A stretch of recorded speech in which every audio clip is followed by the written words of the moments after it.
नमस्कार साथियों, स्वागत है आपका बी एड का 24 यूट्यूब चैनल पर। बहुत बहुत साथियों, आपका आज तय करेगा कि कल आप कहाँ रहने वाले हैं। आपके आज के किए गए निर्णय व प्रयास ही आपके भविष्य की नींव रखते हैं। इसलिए सकारात्मक सोच के साथ निरंतर आगे बढ़ते रहें, अपने आप को अपग्रेड करते रहें, पढ़ते रहें। पढ़ना बहुत जरूरी है साथियों। आज हम चर्चा करने जा रहे हैं डोनाल्ड ट्रंप जो राष्ट्रपति की शपथ लेने वाले हैं आज 10 बजे। वो 100 ऐसे अध्यादेश हैं, 100 ऐसे आदेश हैं जिन आदेशों पर वो हस्ताक्षर करने जा रहे हैं, जिनसे हो सकता है बहुत से देशों की अर्थव्यवस्था ही डामाडोल हो जाए। हालांकि डोनाल्ड ट्रंप जो हैं उनके कई बयान जो हैं वो रहे हैं सुर्खियों में। वो इस तरह के बयान देते आते हैं समय पे कि पनामा नहर हमारी होनी चाहिए, या मैक्सिको से आने वाला जो भी प्रवासी है उनको बिल्कुल पूर्ण तरह प्रतिबंध होना चाहिए। और उन्होंने पिछले अपने कार्यकाल में भी ये ऐसा किया था कि उन्होंने एक दीवार बना दी थी जिसको मैक्सिको वॉल के नाम से जानते हैं। मैक्सिको वॉल बनाई थी, और जो कि फिर उसी बीच में जो बाइडेन की सरकार आ गई थी तो वो अधूरी छूट गई थी, वो मतलब आधी छूट गई थी। होता क्या है, जैसे अभी अपने भारत में 5 साल के लिए इलेक्शन होता है, ऐसे ही अमेरिका में 4 साल के लिए इलेक्शन होता है। फिर जो बाइडेन की सरकार आई तो जो बाइडेन ने उनके जो भी कार्यकाल थे, जो उनके उन्होंने डिसीजन लिए थे वो यथावत रख लिए और अपने कुछ अलग मैंने पॉलिसी अपनाई। अभी अगर आज की बात करें साथियों, आज 2-3 की फैक्टर है। पहला तो क्या है कि हम 2-4 आज शेयर मार्केट पर थोड़ी सी बात कर लेते हैं। शेयर मार्केट पर बात करेंगे, उसके बाद हम धीरे धीरे जो बाइड अपना अमेरिका के भी बात करेंगे। बात कर लेते हैं। आज सबसे पहले ये शेयर बाजार आज अमेरिका का बंद है, पहला तो। और अगर ग्लोबली अगर बात करें तो ग्लोबली संकेत काफ़ी अच्छे नज़र आ रहे हैं। अमेरिका का शेयर बाजार बंद है और भारतीय समय के अनुसार रात्रि 10 बजे जो डोनाल्ड ट्रंप है वो शपथ लेंगे। और शपथ में वो पहले सुबह उठ के अपना चर्च जाएंगे, और चर्च जाने के बाद उसके बाद में फिर व्हाइट हाउस जाएंगे। व्हाइट हाउस में जाकर के वो शपथ लेंगे। दो बाइबलों से शपथ लेंगे। एक तो बाइबल उनकी माते मम्मी ने दी थी जो कि 1955 में दी थी, और एक जो बिल क्लिंटन थे जो भारत के पहले वो सॉरी यूएसए के पहले राष्ट्रपति थे, उन्होंने जिसमें शपथ ली थी एक उस बाइबल के साथ में वो शपथ लेंगे। ऐसा साथियों सुनने में आ रहा है।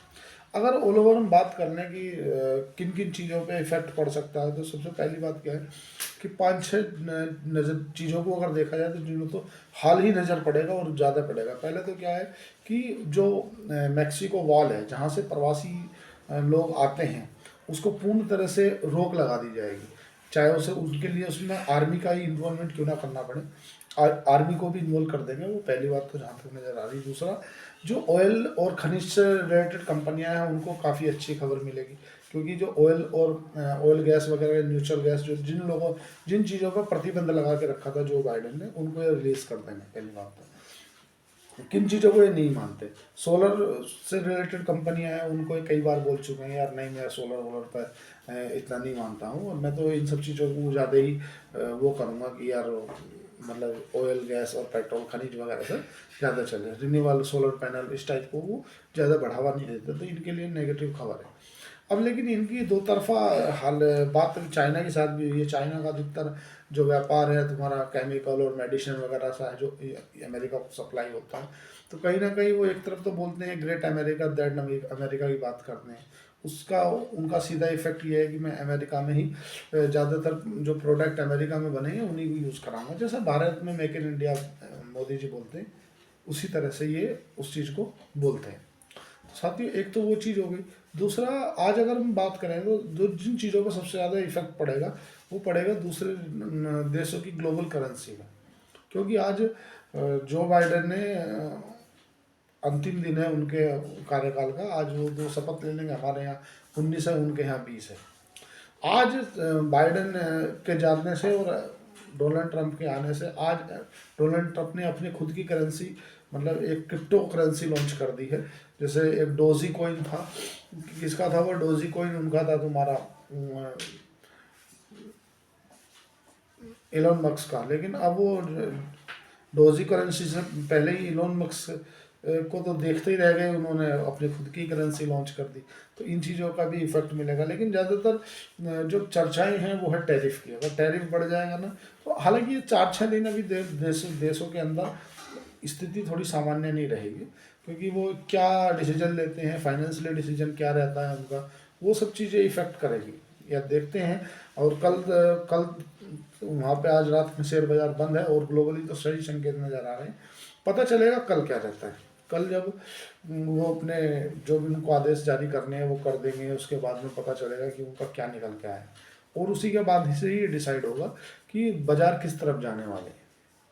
अगर बात करें साथियों कि अभी आईटी संकट मोचन बन सकती है, जो आईटी की कंपनियां हैं वो संकट मोचन बन के आ सकती हैं। कारण क्या है? कारण ये है कि जैसे विप्रो के नतीजे अच्छे आए, टेक महिंद्रा के नतीजे ठीक ठाक आए हैं, है ना, तुम्हारा इन्फोसिस के नतीजे ठीक ठाक आए हैं। तो उससे उन सब चीज़ों से ये चीज़ निकल के आ रही है कि जो टैक्स से रिलेटेड कंपनियां हैं वो अच्छा कर सकती है कुछ, ये देखने को मिल रहा है। अल्टीमेटली अगर बात करें साथियों कि शुगर मिल से रिलेटेड, शुगर मिल जितनी भी शुगर कंपनियां हैं उनको 10 लाख टन शुगर को एक्सपोर्ट करने की मंजूरी मिल चुकी है। तो वो उन्हें कहीं ना कहीं प्रॉफिट ज़्यादा देखने के लिए मिलेगा।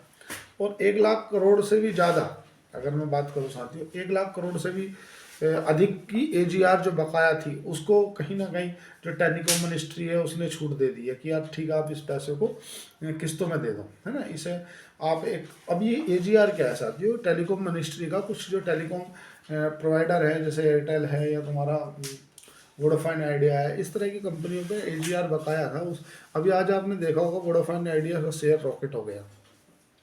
तो रॉकेट क्यों हुआ, उसके पीछे क्या कारण है? कि बस एक इतनी सी खबर आई कि यार जो आपके ऊपर जो एजीआर बकाया है उसमें कुछ छूट मिल सकती है। छूट किस चीज़ पे मिलेगी? छूट मिलेगी जो इनकी जो पैसा है ना उस पर जो लगा ब्याज इनके ऊपर और कुछ पेनल्टी, उस चीज़ों में छूट मिलेगी। जो बाकी मूलधन है और जो इंटरेस्ट है वो इनको पे करना पड़ेगा जो भी प्रोवाइडर है। अब ये कहीं ना कहीं उसे, और देखो ऐसा जो भी सरकार है, सरकार भी नहीं चाहती। सरकार इसलिए नहीं चाहती साथियों कि अगर सरकार कहीं भी वोडाफोन आइडिया को ख़त्म कर देती है, क्योंकि वोडाफोन आइडिया तो इसी कंडीशन में पहुंच ही चुका है कि वो अगर आज अपनी परिस्थिति को बताए तो कहीं भी नहीं है, क्योंकि आज 30% सरकार का हिस्सा है, उसमें 30% तुम्हारा बिरला जी का, 30% वोडाफोन आइडिया का है। ऐसे करके उसमें अधिकतर, और जो बाकी है वो अपने रिटेल भाई हैं। तो ये क्या 15-16 के ऊपर भी नहीं जाएगा। मैं देखो आपको किसी स्टॉक को खरीदने या बेचने की राय नहीं दे रहा, क्यों नहीं जाएगा कि इसमें आदमी फंसे हुए हैं। जैसे ये ऊपर के रेट पर जाएगा हाल ही से कोई ना कोई खरीद बेचने आ जाएगा, क्योंकि इसमें लिक्विडिटी की प्रॉब्लम रहेगी। आज लगभग ये काफ़ी परसेंट ऊपर रहा है। उसके पीछे का जो कारण रहा वो यही है कि टेलीकॉम मिनिस्ट्री ने इनको बोल दिया कि आप अपना जो ब्याज है उस ब्याज को थोड़े दिन रोक के दे दो, है ना, या उस पर कुछ छूट दे दो। तो इतना बोलना की देर थी, और बाकी ये शेयर ऊपर हो गया 10%, 5%। एक तो ये चीज़ हो गई, और दूसरा क्या है साथियों कि विप्रो ने कहीं ना कहीं बाजार का माहौल सुधार दिया।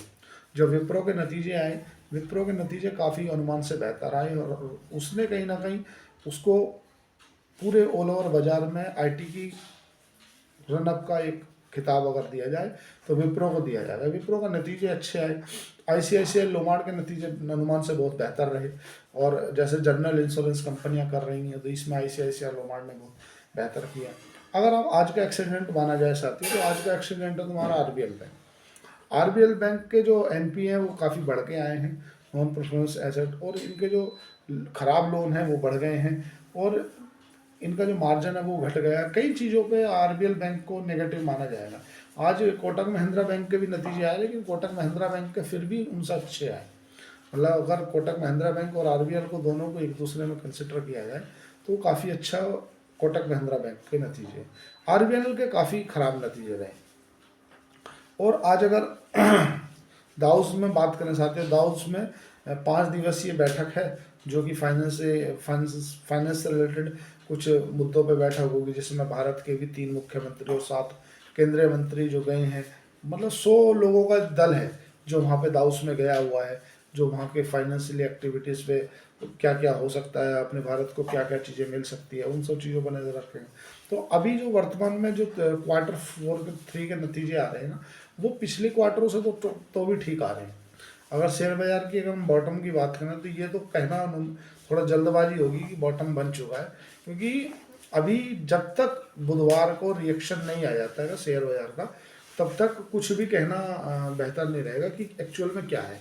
क्योंकि डोनाल्ड ट्रम्प क्या बोलते हैं, उनके बोलने का क्या मतलब निकलता है, ये सब चीज़ें काफ़ी इन सामने आएंगी, तब बाजार उसको किस पॉजिटिव वे में देखता है, नेगेटिव में देखता है।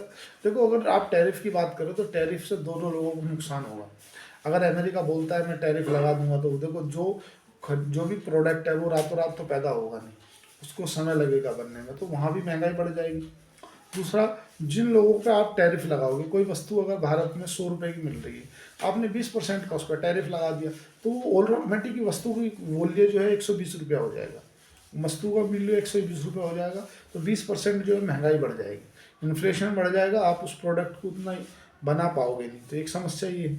दूसरा, उसको जो आपके यहाँ माल बेच रहा है, उसकी कहीं ना कहीं मार्केट इफेक्ट होगी, आपके भाई आपका सामान से कम ऑर्डर जाएंगे, तो उसका धंधा इफेक्ट होगा, तो वो और उस कम प्राइस करके औरों की मार्केट में माल उतारेगा, दूसरों की मार्केट में माल उतारेगा, तो कहीं ना कहीं जो वहाँ की लोकल कंपनियां हैं उस पर इफेक्ट पड़ेगा, तो बाजार में काफ़ी हलचल रहेगी। अभी प्री बजट रैली की वेंडिंग है, तो हो सकता है आज रैली की थोड़ी सी झलक देखने के लिए मिली है। तो अभी देखो क्या है कि थोड़ा सा संभल के रहें, पोजीशन हल्की करके रखें, और जितना भी हो सकता है ना, अपने अपने अंदर एक्टिविटी लाएं, ताकि भाई ऑल ओवर ग्लोबली क्या हो रहा है। अगर ग्लोबली की बात करें साथियों, तो जो डॉलर इंडेक्स है वो भी ठीक है, 9 के आसपास चल रहा है, इसलिए अब भारत के अंदर जो रुपया है उसमें स्थिरता है। कच्चा तेल भी काफ़ी संभल के बंद हुआ है, 80 के आसपास हुआ है, $80 प्रति बैरल। तो $80 प्रति बैरल होने से कच्चा तेल, उससे फ़ायदा क्या मिला? उससे ये फ़ायदा मिला कि भारत के अंदर जो भी कंपनियां हैं, ऑयल और गैस से रिलेटेड कंपनियां हैं, उनके स्टॉक में रनअप देखने के लिए मिला। अगर कच्चा तेल आपको 82-83 रुपये के ऊपर पहुंच जाएगा, तो कहीं ना कहीं टेंशन की बात है। और डोनाल्ड ट्रंप की सरकार में देखो क्या लड़ाई झगड़े तो बहुत कम होते हैं, कि जो डोनाल्ड ट्रंप है ना, वो टेबल टॉक पे ज़्यादा कंसिडर करते हैं। वो बोलते हैं यार आप टेबल टॉक करो, आप झगड़ा मत करो, आप जो भी है टेंशन बात करो, बात करके हल करो, मामले को सॉर्ट आउट करो। तो झगड़ा करना, ये करना, वो करना, कई बार वो यूक्रेन और रूस के युद्ध के लिए भी बोल सकें कि यार देखो, मैं तुम्हारे आपस के झगड़े में मैं अपने देश का पैसा खर्च नहीं करूँगा। अल्टीमेटली वो व्यापारी व्यक्ति हैं। कई अभी भी आज उन्होंने जो अपना कॉइन लॉन्च किया, उसमें उन्हें काफ़ी कई लाख करोड़ का प्रॉफिट हुआ। आज अगर बिटकॉइन की बात करें तो बिटकॉइन भी 6 से 7 लाख रुपए बढ़ गया है। अब देखो क्या है, बहुत से लोग इसको क्या लीगल करेंसी मानते नहीं है ना। जैसे भारत में आप बिटकॉइन के अगर कोई ट्रेड करता है, तो उसमें जो टैक्स लगता है ना, वो एक तरह से आपको लॉटरी वाला ही टैक्स दिया जाता है। कहीं ना कहीं देखो, कोई भी सरकार है वो नहीं चाहेगी कि आपकी जो पावर है ना, वो दूसरे के पास में डाइवर्ट हो जाए। तो ये सब चीज़ें रहती हैं साथियों। आज रात डिसाइड करेगी कि आपको 2-3 दिन कैसे रहेंगे। आज लगभग 100 ऐसे पड़े हैं उनके पास में ऑर्डर, जो उन्हें साइन करने हैं। अब वो ऑर्डर कैसे हैं, क्या है, वो तो कल पूरा दिन, आज रात अब हमारे लिए वो रात है, उनके लिए वो दिन है, क्योंकि 12 घंटे का टाइम का गैप है। तो अब देखते हैं वो कि क्या कर रही हैं वहाँ पे, किस किस तरह की क्या बयानबाजी करते हैं। साथियों, मेरा बेटा आपसे कुछ बोलना चाहता है। कुलश्रेष्ठ गिरी है, काफ़ी बेहतरीन इंटेलिजेंट व्यक्ति है। बेटा आइए, लो आप इधर आइए, बैठिए। नमस्कार साथियों। भविष्य में पढ़ना बहुत ज़रूरी है। अगर आप नहीं पढ़ेंगे तो भविष्य में कभी कामयाब नहीं हो पाएंगे। Thank you.